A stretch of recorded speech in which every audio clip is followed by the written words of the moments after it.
Wisconsin Broadcasters Association Hall of Famer Bob Berry ruled Milwaukee's airwaves in the 60s and 70s. He spoke with countless musicians and celebrities over the years.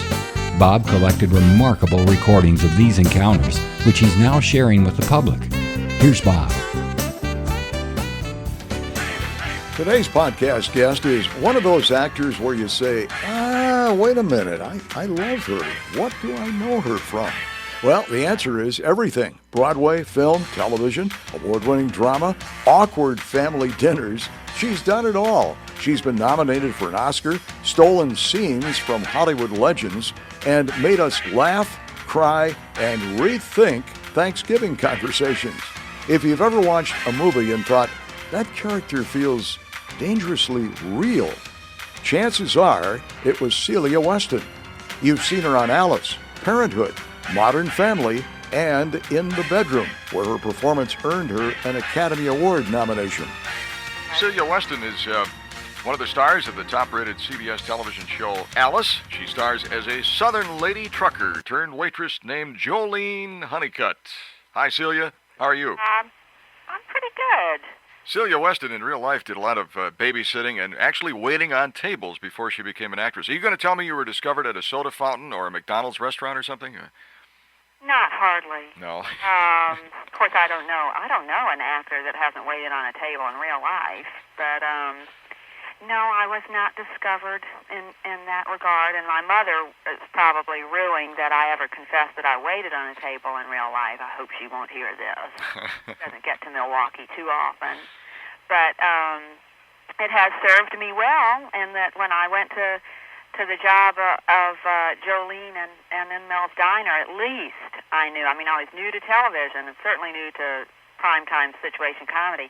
I did know how to wait on a table. How do you feel about the show's portrayal of a dumb, backwoods, southern blonde woman? Are you satisfied with the character, Jolene?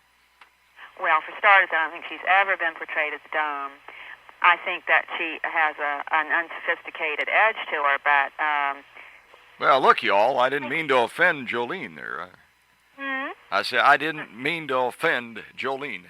Oh, no, I'm not offended. I just... that's the first time I've ever heard her referred to as that. But it's like the nice thing about the way the women on this show are portrayed is that that they do have promise, you know. I mean, Alice is struggling to raise a son by herself and wants to be a singer, but not really making any headway there. Jolene's on her own for the first time, no family, away from family.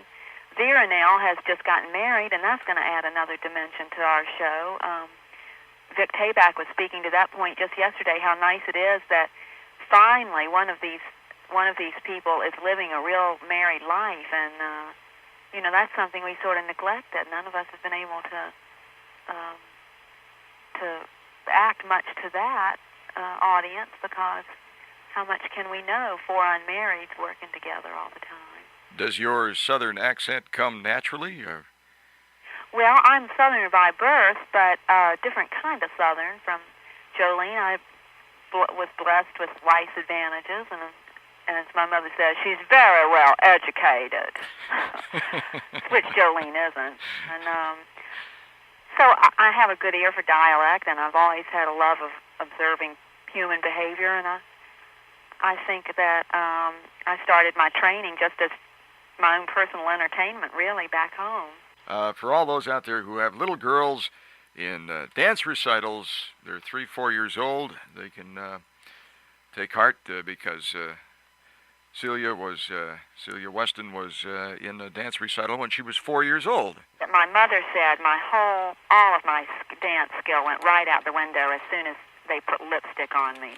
That is all I could think about.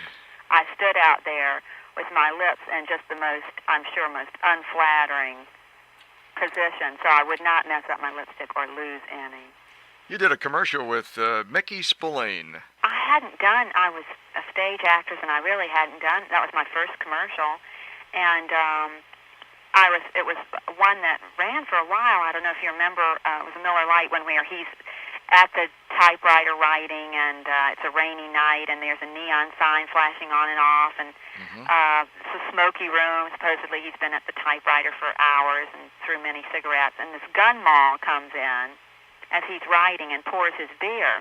He sort of, what he's writing becomes reality. Well, I was the gun mom, and they actually blurred me out of the final shot there because they decided it was too distracting to the product. I don't know. Oh, yeah, I believe that. Kind of your backhanded compliment. Yeah, right. I ended up still getting principal pay for it, which was, why actors do commercials anyway, I think. Right. Celia Weston, this has been a real pleasure talking to you.